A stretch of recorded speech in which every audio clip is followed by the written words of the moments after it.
Hey everybody, welcome to The Bottom Line. I'm Michael Noland, and tonight we're going to talk about Mötley Crüe.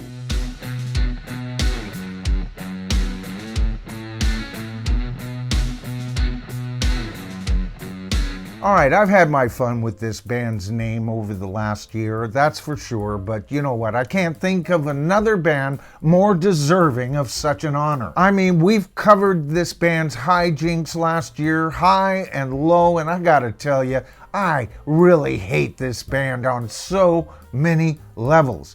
Not that they weren't a good band to begin with, not my style of rock and roll, most definitely, but they did have a sound and they could play their instruments, at least on one level anyway. But you know, it wasn't too long ago when we heard that Mick Mars had semi-retired from the band. He made it clear he would be available for recording with the band on occasion, and even possibly showing up occasionally on live shows. But then as time ensued, we started picking up that maybe this wasn't a separation born in heaven. We got information from Carmen Appice about what was really going on behind the scenes, and then, as if to prove that every single thing he said was correct, Nikki Sixx opens his mouth, right? And talk about insulting his entire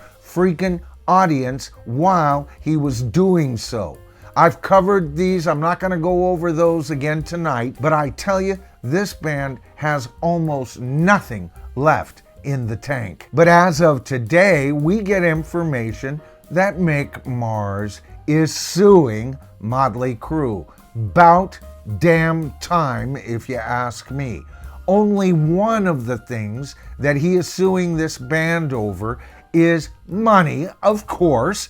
You see, when he left the band, he was still to receive 25% of the band's proceeds, or the band's profit, right? But as soon as he was out the door, the band went to their board. That's right, Mötley Crüe is not a rock band anymore. They are a corporation, and corporate lawyers started fiddling around with the books, and pretty soon Mick Mars is not worth anything over 5%. So money talks often, doesn't it? But you know what?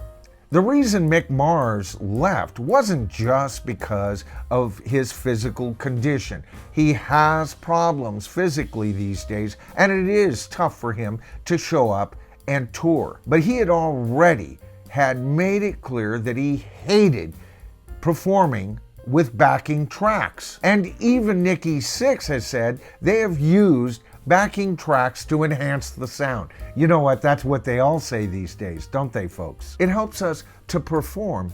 Really? Perform? I doubt it.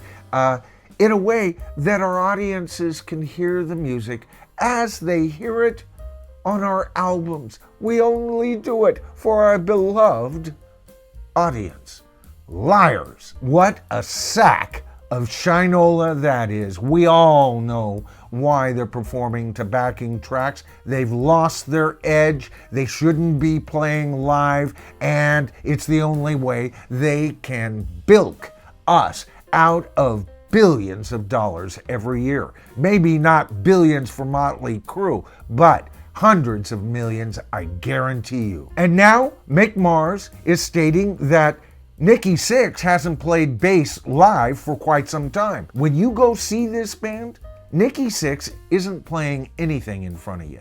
He's just getting up there and pretending, all right, and collecting millions of dollars doing it. You know, as an audience, folks, we've got to get back to the garden a bit here. We've got to demand that we get live music at live events. And whatever you want to do on your records, well, that's your business. Because you know what, at this point, I think Mötley Crüe has been bringing in ringers even on their recordings. And you might be saying, where's your proof? I don't have to have proof. Look at what they're doing live right now. Where there's freaking smoke, there's always fire, folks, in some form or another. These morons of rock, these bastions of buffoons, these motley group of bands that do this, need to go the way of the freaking dinosaur as far as I'm concerned. Your time is up.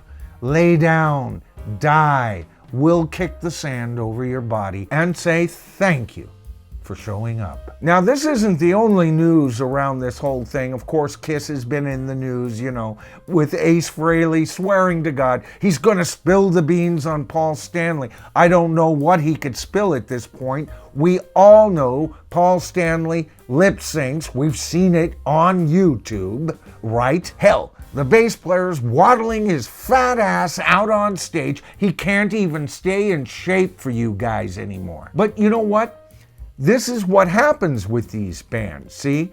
These are all well-kept secrets. So I guess I don't even have an ounce of sympathy for these guys. Neither Ace Frehley or Mick Mars. But that's the thing. These bands all keep these secrets, right? It's not like Ace Frehley is now a hero for spilling the beans, or Mick Mars is now a hero because he lost 20% of what he was getting before. So now he brings in the fact that backing tracks were being used. The fact that he didn't like it to begin with doesn't change the fact that he toured with them while they were doing it. These guys aren't heroes. These guys are pissed that they're not getting their millions anymore, and they can't stand it. So I guess what I'm saying is, it's time to send Mötley Crüe back to the trailer park and Kiss back to the Love Boat, because that's all these guys are worth anymore. They don't have new music, they don't have anything new to say,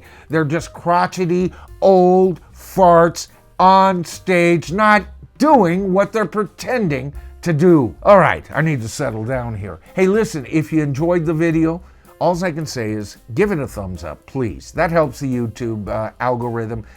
It actually sends feeds out into a wider audience, and so that helps. And I always appreciate it, folks. I really do. And if you've been watching the channel but haven't subscribed, now would be a good time. All you have to do, here it comes, is hit that subscribe to the tribe button, then tap that top bell icon for notifications, and you're there.